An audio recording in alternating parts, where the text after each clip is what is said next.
Hey guys, it's Kelsey and back with another scrapbooking process video. I kind of almost thought I was done with this month's kit, just because I had enough videos to span the rest of the month, but I have these two 6x6 left, so I decided to go ahead and try to squeeze in one more page. I had some Happy Meal from Allie, and a couple of the pieces were really cute, and I knew they would go perfect with the products I had left over, so I decided I would just squeeze in one more. One of the things was this really cute kind of doodly heart 8.5 by 11 piece of vellum. I loved it. Black hearts always to me read Felicity Jane. I feel like you can use it with anything. And I thought that would be a really nice way to map my photos, since my photos are two 4x4, so I needed kind of a larger piece of paper than a 6x6 in order to mat them. So I used the vellum to mat them. I really like this. You can see the hearts, but it's also translucent, so you can see the patterns behind it. And now I'm just trying to figure out how I'm going to work these two 6x6 into being large enough layers to then layer around this piece. So I did pull in one more 6x6 from my little grab bag. I'm pretty sure this is another Reagan paper. I really loved pulling Reagan in with the Madison collection and the Rebecca collection. Papers are Rebecca, die cuts are Madison, and then I'm pulling in some bits of 6x6 from Reagan, and I think all of those go really nicely together. So here you can kind of see how I'm piecing together these 6x6s to try to make them large enough to do the layers I want. I really thought the soft wood grain would be a nice large horizontal layer, and then I could kind of use the other papers to do a few vertical bits. So that's what I'm doing. I definitely know this pink layer needs to go in front of the wood grain to cover that gap, but my photos cover the gap from the pink layer, so I'm pretty much covered with that. And I'm pretty much going to do the same thing with this white and gray layer too. I just thought it'd be really cool to do these kind of chunky layers with these 6x6 pieces. And I love this because it used the rest of my paper. You can see to the left there everything I have left over. There's still a couple scraps of the pink and wood grain paper, but they're just little bits. I kept them out in case I wanted to make them into little banners or do some small layering with it, but I ended up not needing them, so that's pretty much the leftovers for the paper for this month. This is another one of the really cool things that Allie sent me. It's a chipboard border with a bunch of hearts, and I love it. As soon as I saw it, I was like, this has to go on a wedding page, but I know it's going to be a while before I get to my own wedding pages, and I really wanted to use it. So this is the last layout I have to make with my mom's wedding. I think you'll still see a page or two next month because they're part of a collaboration, so you haven't seen them yet, but this is the last one I actually have to do. I just cut out the part where I'm painting all of it because I wanted to get all the sides and all the insides, so I just kind of jumped there. But I just decided to paint it in white, just to make it a little bit airier. If it was wood grain, I may have decided to leave it raw. I really like painting chipboard, and it's a material that really takes paint well, so I decided just to paint it white to make it kind of lighter and airier. And now that's off to the side drying while I decide what I want to do as far as the layers. I went ahead and picked my background. I decided to go with this white wood grain plank. This is actually one of the 12x12s my mom gave me, so I'm glad I got to use it on one of her pages. But I think the white wood grain, I thought about doing white cardstock, but I really felt like the gray and white layer would blend in too much to it, and then I'd have to think of some way to kind of make the background more interesting. Whereas this wood grain plank, you still get that white background, but there's enough texture and interest and enough contrast between that and the gray and white layers where I feel like it doesn't blend in. So it solved a lot of issues just by going with the wood grain plank instead of a solid white cardstock. And now I decided to play with the vellum hearts. Initially I was hoping I could get the rest of the floral die cuts or a bulk of the floral die cuts used up on this page, but the brighter, darker pink and the greens, and there's some yellow in there, they just weren't going. This is a really soft layout where I'm trying to focus on these soft wood grains, soft pinks, and I just felt like the floral was too aggressive for the soft look I was going for. So I decided to go with the rest of the vellum hearts I had instead, and there is a pink little label that I'm gonna squeeze on here too. But this is how that little chipboard piece looks dry. I think it looks so cute. I think I'm just gonna layer it along the bottom of the photos, and it branches out past my layers, which I like. It kind of extends that horizontal eye or line of sight, and I think that looks really cute. So now that I am pretty happy with how everything's placed, I'm going to go around and glue everything down. all of these bits and pieces are separate, but I like how they're laid down, so I'm trying to be a bit strategic about how I'm gluing them down so nothing shifts, because I really like how everything's laying right now. So I'm just going to go around and glue down all the bits, and then I'll revisit my my embellishment. But you can see that one cluster at the top, and then I have my other 2 hearts at the bottom. I'm really excited and trying to get these hearts used up because it's the last of the vellum hearts.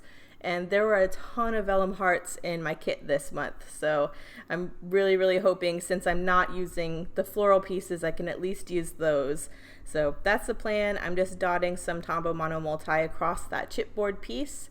I'm going to let it dry a little bit so it just gets sticky, but I didn't want to put it down wet in case the glue smeared across my photos, because I know you'll be able to see that once it dries. So I'm just letting it dry partially, so that won't happen.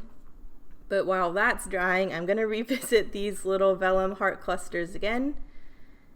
And I just know I want them in diagonal corners of my photo area. I don't want them on the same side of the page since there's only 2 clusters, so I'm just trying to make sure they're opposite of each other.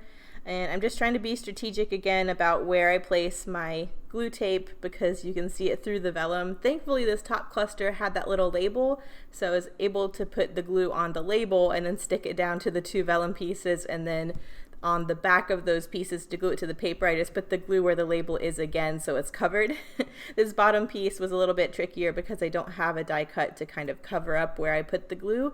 So I'm just putting it where the layers overlap, because that area is going to look different anyways because it's vellum on vellum. And so that's kind of how I decided to go around that, and you really don't notice it as much since it's kind of camouflaged. And now my vellum pieces are down. I'm going to go ahead and stick down this little chipboard piece, and now I'm going to start looking into doing my title. I kind of feel like the photos are self-explanatory. My sister's trying to button up my mom's dress, and then we kind of have our little group shot before she walked down the aisle.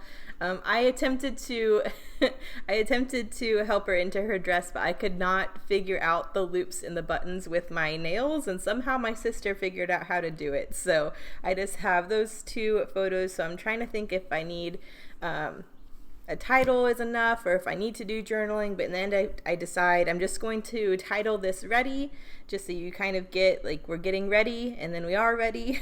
And that's pretty much all I feel like you need, because the photos don't need too much explanation. So I'm using those super cute puffy stickers I included in my kit this month. And I had mentioned the first layout I used these on, they kind of started to peel off the page, so I'm just preemptively adding some extra glue on the back just to make sure those aren't going to peel up.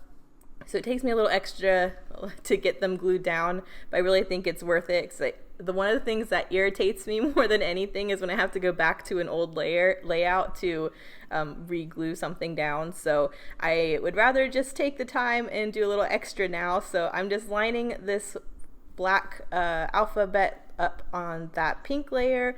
I'm really trying to make sure the black is balanced across this page. I have the black hearts and the vellum around the photo, and then each heart cluster has a black polka dot heart, so I really like that.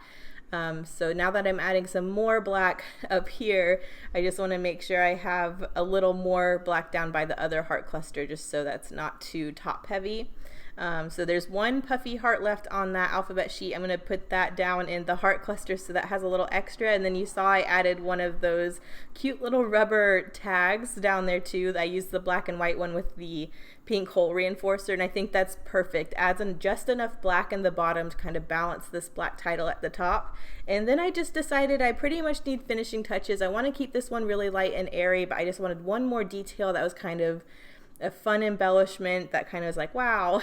And one of the other things Ali sent me were these really cute honeybee stamp embellishments. They're called Ballet Slipper, and it's a confetti mix, and I love them. They're so cute. It's like this soft pink, and then there's this rose goldy sequin, and they're in a couple different sizes, and together it's just beautiful. And I thought that was the perfect light finishing touch, but added a little pizzazz, and I think I did so good. I'm so proud of myself. I did the random little sprinkling, and I kept them where they were instead of trying to move them. And that's the trick with the sequin splatter. I always try to like shift things so that I like them better, and then it ends up not looking random.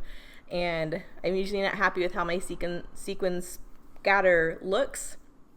but I'm really proud on this page, so I just thought I'd mention that because I think they actually turned out really good. And I also saved a lot of time gluing down all these sequins. Usually I feel like I need to pick up the sequin, put a glue where it was sitting, and then put the sequin back down.